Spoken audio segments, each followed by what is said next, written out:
Assalamu alaikum and a very good morning to all my very dear students. This is Ms. Kainat Kamal from English Department, Army Burnhall College for Girls, Abbottabad, and I am your English instructor. This is lecture number 6 that we are going to discuss today. Dear students, as you people could recall the previous lecture that was about the reading of the chapter Reading Selection 1.2 Jinnah's Vision of Pakistan by Muhammad Ali Jinnah, and it is also known as Jinnah's Presidential Address to the Constituent Assembly of Pakistan. So today we are going to discuss about the exercise of the chapter as we have already done the reading of the chapter in details. So dear students, before going into the exercise of the chapter, as it is a session of recalling what we have already studied, let me give you some glimpses of the terms that we have studied in this very chapter. So the very first term was constitution. What constitution is? So simply constitution is set of rules that guides how a country, state or other political or organizations work. Fine. And this address was basically direct communication with the Constituent Assembly of Pakistan after the division of the subcontinent into Hindustan and Pakistan. So Quaid-e-Azam Muhammad Ali Jinnah has delivered this speech on 11th of August 1947, and in this very speech he directly addressed to the Constituent Assembly, told the Constituent Assembly about the functions, that what are their responsibilities, what are the functions, what are the responsibilities of the Constituent Assembly. Then he moved to the government, that what are the different responsibilities of the government. So now moving towards the exercise of the chapter Jinnah's Vision of Pakistan, or we can say the Presidential Address to the Constituent Assembly of Pakistan in 1947. So as you all are very much familiar with the schedule that we people follow, your exercise has been divided into 3 portions. One is recalling portion, another one is interpreting, and the third one is extending one. So sometimes there in few chapters there is oral activity and writing skills too that we used to practice in our class, as you could recall your previous lectures in physical classrooms. Fine. So recalling, interpreting and extending, these three sections of the question answers. So recalling I myself would do, and as per our schedule, interpreting and extending questions you people would write down on your neat notebooks, and later on inshallah whether on our portal or on in our WhatsApp group we would discuss those 2 portions of interpreting and extending too. Okay, so moving towards the very first question of the recalling portion, and that is, when and where did Muhammad Ali Jinnah deliver this speech? So answer to the question is, Muhammad Ali Jinnah delivered this unforgettable and historical speech on 11th of August 1947 in Karachi. He was addressing the first Constituent Assembly of Pakistan as the first Governor General of Pakistan. Question number 2 is, what 2 functions of Constituent Assembly did Muhammad Ali Jinnah refer to in the beginning of his speech? So answer, Muhammad Ali Jinnah manifested 2 main functions the Constituent Assembly had to perform. So he talked about the 2 functions of the Constituent Assembly right in the beginning of his speech. So the very first function of the assembly was to frame the future constitution of Pakistan. Definitely after the division there should have some proper set of rules in order to govern the new established state that was Pakistan. So the very first and foremost responsibility of the Constituent Assembly was to frame the future constitution of Pakistan. The Qaid told the members of Constituent Assembly that they needed to work very hard and show great sense of responsibility for the effective performance of this task of framing the constitution of Pakistan. Although it was very demanding and laborious task to make the future constitution of Pakistan, but it was the need of newborn country. Therefore, he entrusted the responsibility to Assembly to frame the constitution of Pakistan as soon as possible. And about the second function of Assembly, he said that no Constitution Assembly is supreme in rank and authority. The second function of the Constituent Assembly was to play its role as a completely sovereign and independent body as the federal legislature of Pakistan.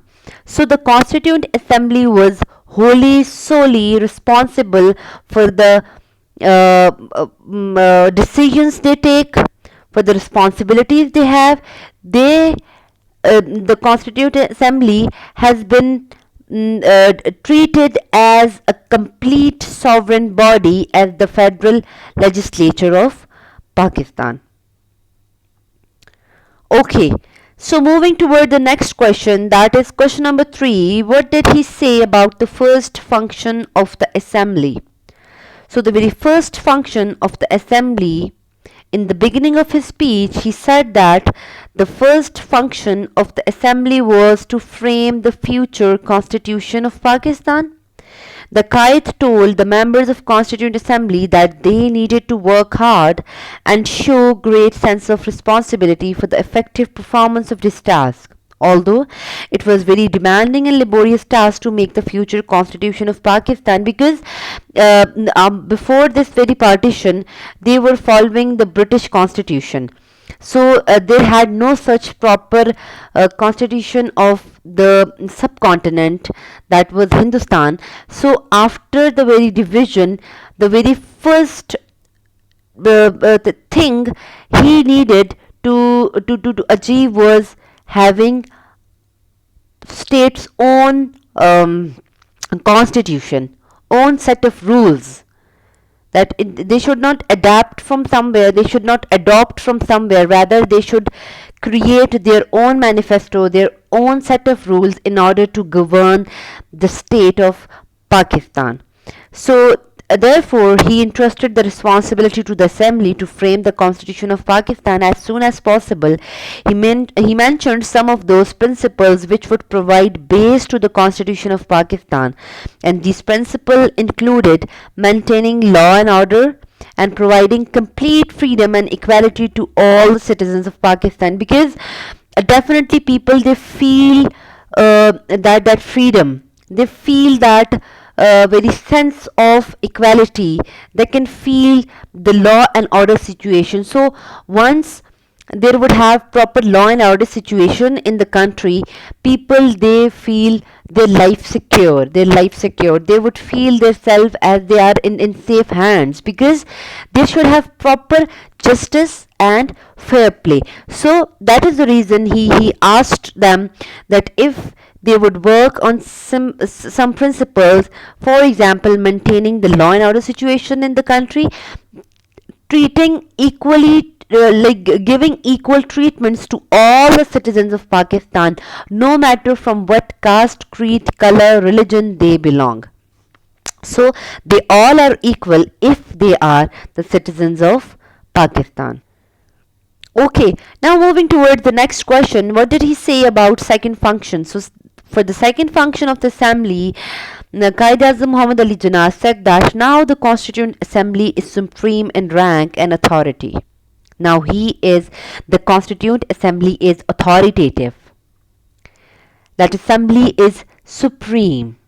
Now the assembly can take their own decisions, they can set the rules as per the betterment of the Pakistan, as keeping in mind the development of the Pakistan. They can take any steps, they can take any decisions, they are supreme and authoritative. Second function of the Constituent Assembly was to play its role as a completely sovereign and independent body as the federal legislature of Pakistan. He said that our country is suffering from the curse of bribery and corruption, like many other countries of the world. He said that we are not only alone in this very line. Rest of the countries in the world, they do face the same problem, the same curse of bribery and corruption. But we must put down by harsh and rigorous control. Jobbery and nepotism is another curse. We will have to decline it. He hoped that this assembly would take enough measures to eliminate these social evils. So, by giving responsibilities to the Constituent Assembly of Pakistan in 1947. In his presidential speech, Quaid-e-Azam Muhammad Ali Jinnah, he advised us and he hoped for a bribery, nepotism, jobbery and corruption free Pakistan. Okay, so moving towards the next question, that is question number 5. What legacy does Muhammad Ali Jinnah refer to in his speech? So, the answer to the very question is Muhammad Ali Jinnah refers to the legacy of great evils, social evils, like nepotism and jobbery, which have been passed on to us. He clarifies his position that he would never tolerate any kind of nepotism and jobbery or any influence directly or indirectly. Like in some indirect and some direct words, he said that like favoritism shown to relatives or to close friends by those who have power, who have influence. It should, like, I would be having zero tolerance for such people on certain positions. If they would show such attitude, like they would show some sort of nepotism or jobbery, I should have zero tolerance for such people. And any kind of nepotism and jobbery or any influence directly or indirectly that he would see, that he and he has clarified it that he won't tolerate it. He wanted and he hoped for us, for the better Pakistan, that we would eradicate, we would eliminate these social evils from our society. Now, dear girls, here the food for thought is that what our Qaid, he has hoped for us, and what vision he had for us, and where we are going, what we have achieved, and what we have not. So this is basically the question, or you can say this is basically the food for thought. We have to think, we have to work upon the vision of Quaid-e-Azam Muhammad Ali Jinnah, that what he had, what vision and what mission he had for the better, for the developed Pakistan, and what we have achieved. So he also tells clearly that he would not allow other government officials to indulge in these at any level, low or high. He expressed complete dislike for this attitude of showing some sort of favoritism to the close ones, giving some favors to somebody who is close to you. Somebody is maybe in his your acquaintance, in your relations, in your close friends. So he said that I have zero tolerance for such people. Plus about jobbery. Jobbery is basically practice of making private or personal profit out of the public offices. Fine. So while doing corruption or graft, when from the public offices you take some sort of private or personal profit, that is not basically your right, not even your privilege, but still you take that. So this is basically jobbery. So he said that the first and foremost duty of the government is to take precautionary measures against these evils. In order to eradicate these evils from the society, the government should take precautionary measures. The government should take some productive steps in order to eradicate the evils from the society. Okay, moving towards the next question, question number 6. What are the Qaid's view about the division of India? So now, Jinnah's views about division of India were clear and straightforward. He said that there are many people who do not agree with the division of India, but now it should be accepted because the division is particularly established. We have achieved our goal. We have achieved that cyclonic revolution. We have been passed from that very cyclonic revolution of the division of the two subcontinents into Hindustan and Pakistan. So Qaid termed the division of India as mighty revolution, which is unprecedented, which was unpredictable, and he said that the division was the only solution in the subcontinent for both Hindus and Muslims. The idea of united India could never have worked and would have led to a terrific disaster. Now, what sort of disasters there were in by being in unity, by being in a same single subcontinent? There was no such equality, there was injustice, there was not fair play, nepotism, jobbery, corruption. Like the minorities, they were not getting their favorable rights and their privileges.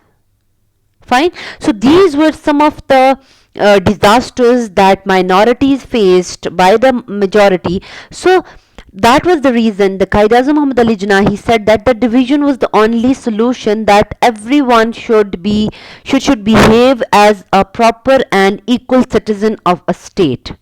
So for that, creation of Pakistan was highly necessary. So that is the reason he said that that the future history would justify it, would justify this cyclonic revolution, would justify this unprecedented, unpredictable, mighty revolution of the division of the subcontinent into two states. Okay, moving towards the next question, question number 7. What does he say about the minorities? Now, in his speech, the Qaid Azam does not neglect the rights of minorities, and among among most of the reasons, these giving rights to the minorities was one of the main reasons that he said that division is the only solution division is the only solution for the people to live their life freely on equal basis. He says that it was impossible to avoid the question of minority being in one or other dominion in this division of India.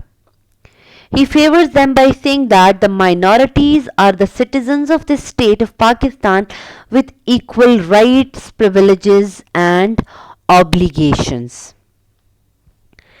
Obligation is basically a moral or legal requirement, or you can say it is a duty, it is an agreement, it is a bond, it is a commitment, or simply it is a promise. And what privilege is? Privilege is basically a fundamental rights guaranteed to the citizen of a country by its constitution. Or you can say apart from rights, privileges are simply they are the benefits or immunity granted in certain conditions. Fine.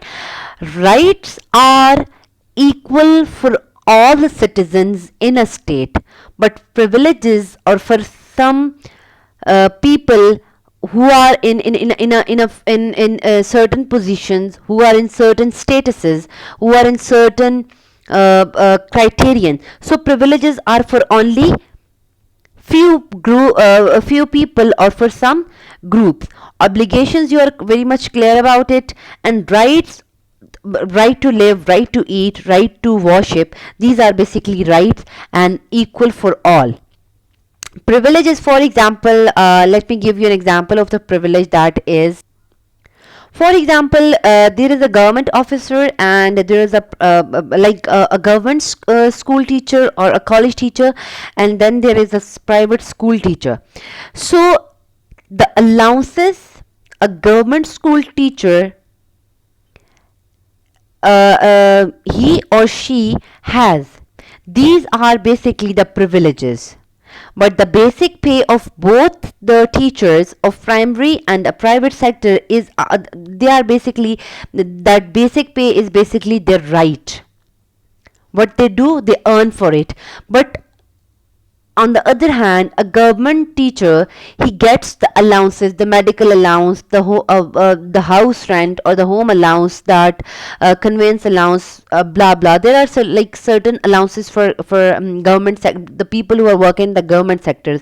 But on the other hand, in private sectors, there are no such privileges, there are no such allowances. So this is basically the clear difference between privilege and right. So the basics, getting the basic salary is basically the right, and getting the allowances are basically the privilege. So what he said about the minorities was that minorities are the citizens of the state of Pakistan with equal rights, privileges and obligations. They are free to profess their religion and go to their respective places of worship in the dominion of Pakistan. Like they are free to go to their temple, their mosque, their church, wherever they want to go they can. Both majorities and minorities should work together as first, second and last citizen of Pakistan, irrespective of religion, caste, color and creed. And religion, caste, color and creed have got nothing to do with the business of the state. So in order to run the business of the state, in order to be the part of any department of the state, you should only be a citizen of Pakistan, irrespective of any other dimension, that is religion, caste, color and creed. Okay, moving toward the next question, and that is probably the last one from the recalling portion. What kind of freedom does Muhammad Ali Jinnah envision for the people of Pakistan in general? So, according to the vision of Muhammad Ali Jinnah, the freedom for the people of Pakistan in general means that in the dominion of Pakistan, the lives, property, and beliefs of its subjects are fully protected. Protected by whom? By the government. So this is basically the first and the foremost responsibility of the government, to present a safe hand to the citizens of the state.